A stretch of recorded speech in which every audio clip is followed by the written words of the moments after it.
অভিনয় ফিল্ডটা কি আমরা ঠিকঠাক বুঝে উঠতে পারছি না, তাই তো? বা অভিনয় ফিল্ডে কীভাবে চলতে হয় বোঝাই যায় না।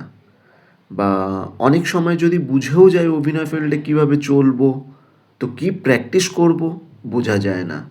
যদি এমনি হতো পোর্টফোলিওর নামে আমাদেরকে কেউ ঠকাতো না, বা আমরা ঠিকঠাক জানতে পারতাম ওয়েটা কী, বা আর্টিস্ট কার্ডের নামে ঠকাতো না, অডিশনের নামে ঠকাতো না, ওয়ার্কশপের নামে ঠকাতো না, তো খুব ভালো হতো।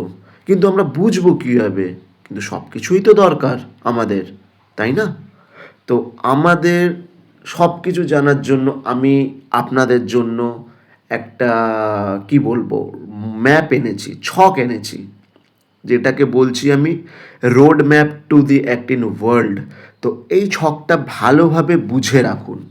তো ফার্স্ট হলো এডুকেশন, দ্বিতীয় নম্বর পয়েন্ট হলো লার্ন অ্যাক্টিং, তৃতীয় নম্বর পয়েন্ট হলো learn hair and makeup for girl, 4 নম্বর হলো প্রিপেয়ার ইওর প্রোফাইল, 5 নম্বর হলো অডিশন অ্যান্ড ওয়ার্ক আপডেট, 6 নম্বর হলো গিভ অডিশন, 7 নম্বর হলো short character artist and junior artist role, 8 নম্বর হলো জয়েন আ থিয়েটার গ্রুপ, 9 নম্বর হলো প্র্যাকটিস এভরিডে, অ্যান্ড 10 নম্বর হলো অ্যাচিভ ইয়োর গোল।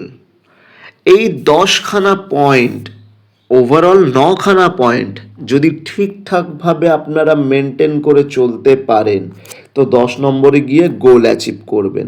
এবার বলবেন আপনি তো খালি নাম বলে গেলেন, কি বুঝবো কি এতে? কিন্তু এর পরের চ্যাপ্টার থেকে আমি আপনাদেরকে প্রপার ডিটেলস বলবো এক একটা করে। তো এই ছকটা আপাতত দেখে রাখুন, এর পরের ক্লাস থেকে আমি এই ডিটেলসটা পুরো বোঝাবো। এই ছকটা ভেরি ভেরি ইম্পর্টেন্ট। হয়তো এটা অভিনয়ের পার্ট নয়, বাট অভিনয়েরই সব থেকে বড় পার্ট। হয়তো এই পার্ট আপনাদেরকে কোনো ইনস্টিটিউট বা কোনো থিয়েটার গ্রুপ দেবে না, এটা আমি দিচ্ছি। এটা আমার একটা নিজস্ব তৈরি করা, বা বলিউড থেকে কিছুটা নেবা, দুটোর মিক্স আপ করে আমি আপনাদেরকে একটা নিজের মতো করে ছক বানিয়ে আপনাদেরকে প্রোভাইড করছি। আপনারা মার্কেটে এই ছকটা যদি আপনাদের পুরোপুরি কণ্ঠস্থ হয়ে যায় বা বুঝে যান, সব থেকে বড় কথা বুঝে যান, তো আপনারা ঠকবেন না কখনো। তো আজ আমি আসি, থ্যাংক ইউ।